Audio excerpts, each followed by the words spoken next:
Indonesia is home to some of the busiest geological activity in the world.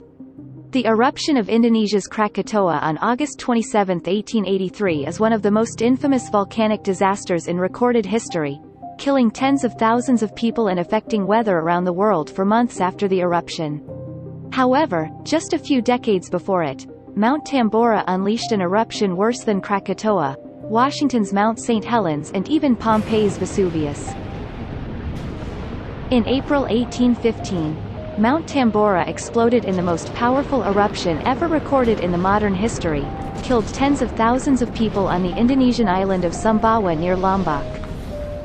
The following year became known as the Year Without a Summer, when unusually cold, wet conditions swept across Europe and North America. This catastrophic kills 10,000 people perished as a direct result of the eruption, while 70,000 died in the aftermath, mostly due to famine. Heavy volcanic ash rains reached as far away as Borneo, Sulawesi, Java, and Maluku Islands. After the eruption, the elevation of Tambora was reduced from about 4,300 meters to 2,850 meters. Throughout history, the most powerful atomic bomb ever detonated was the Soviet Tsar Bomba at 50 megatons. When the giant bomb finally detonated about 13,000 feet over its target, the blast was so powerful that it destroyed everything within a nearly 22 miles radius and generated a mushroom cloud. It is estimated to have been roughly 57 megatons, about 3,800 times the power of the 15-kiloton atomic bomb that destroyed Hiroshima in 1945. Meanwhile, the Tambora explosion was equivalent to 800 megatons of TNT. It was so loud, it could be heard over 1,600 miles away.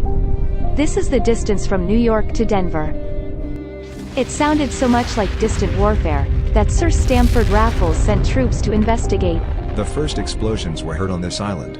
The noise was in the first instance, almost universally attributed to distant cannon, so much so, that a detachment of troops were marched from Yogyakarta, in the belief that a neighboring post was being attacked, and along the coast boats were in 2 instances dispatched in quest of a supposed ship in distress. The global temperature dropped between 1 and 3 degrees Celsius. It was the coldest year in at least the last 250 years. Each season showed temperature anomalies, but the summer was the most drastic change, with the coldest recorded mean summer temperature for Europe between 1766 and 2000. As the year without a summer, all over Europe cool temperatures, rainfall and even snow destroyed the crops on the fields. Especially in mountainous area, like Switzerland, the weather was too cool and wet, and widespread starvation followed. Contemporary sources describe how farmers eat grass and cook the flesh of mice to survive. Not only did the eruption leave weather disasters and famine in its wake, but the combination of the two effects also produced an undesirable result: disease. The cholera epidemic that became the scourge of the 19th century likely began in the wake of Mount Tambora's eruption, killing millions of people, but it also helped bring us much closer to modern medicine. When crops failed as a result of the extreme weather in 1816, it wasn't only humans that suffered without food. The failed harvest sent the price of oats soaring, making it harder and more expensive for individuals to afford to keep horses for transportation. Looking for a new way to get around, Carl Dries invented a device called a lauf machine, or a running machine. This early bicycle had no pedals, and its frame was a wooden beam. The device had 2 wooden wheels with iron rims and leather-covered tires. As the name suggests, a rider walked on top of the bike with his feet leaving the ground during descents. The heavy rainfall that flooded Europe during May and June that year may have resulted from a significant atmospheric disturbance in April, spurred Napoleon's historic defeat at Waterloo by Tambora volcano that erupted 2 months earlier and nearly 8,000 miles away. During the decisive battle on June, mucky and wet conditions mired Napoleon's armies and lent a strategic advantage to his foes. In 1818, the novel Frankenstein by 21-year-old author Mary Wollstonecraft Shelley was published. Frankenstein is often considered the world's first science fiction novel, as it mixes elements of Victorian ghost stories with elements of modern technology, chemistry and biology. According to Shelley, she created the story behind a scientist creating a living creature from a dead body's parts during a weekend with friends in Geneva, in 1816. She describes the weather at the time as a wet, ungenial summer. Continuous rainfall kept us inside the house.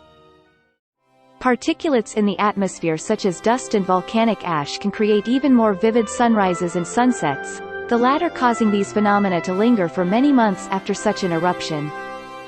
These dazzling sights inspired J.M.W. Turner in 1828 to make a series of paintings such as Chichester Canal and Regulus. Also John Crome, Caspar David Friedrich and many other artists to illustrate the wondrous phenomenon in that time after eruption of Tambora. After 71 years, in August 1883, Mount Krakatoa in Sunda Strait, which separate Java and Sumatra, started erupting with massive ferocity. It is considered one of the deadliest volcanic eruptions in recorded history. The eruption was so loud, it was heard nearly 5,000 kilometers away up to Australia in the east and Mauritius to the west. The entire archipelago around Krakatoa collapsed. Tsunamis swept the region, rocking ships off the coast of South Africa, and earthquakes were felt even as far as Australia. Over 35,000 people across the world were killed in related incidents. Tons of debris and gases that were thrown into the atmosphere caused spectacular sunsets that were seen for months around the globe. Scientists have advanced the theory that Norwegian artist Edvard Munch may have sighted one of these brilliant sunsets in Oslo, and that experience led to the blood-red skies in his painting, The Scream, and other works of art. Munch described in his diary what he saw one evening. I was walking along the road with two friends. Then the sun set and all at once the sky became blood red and I felt overcome with melancholy.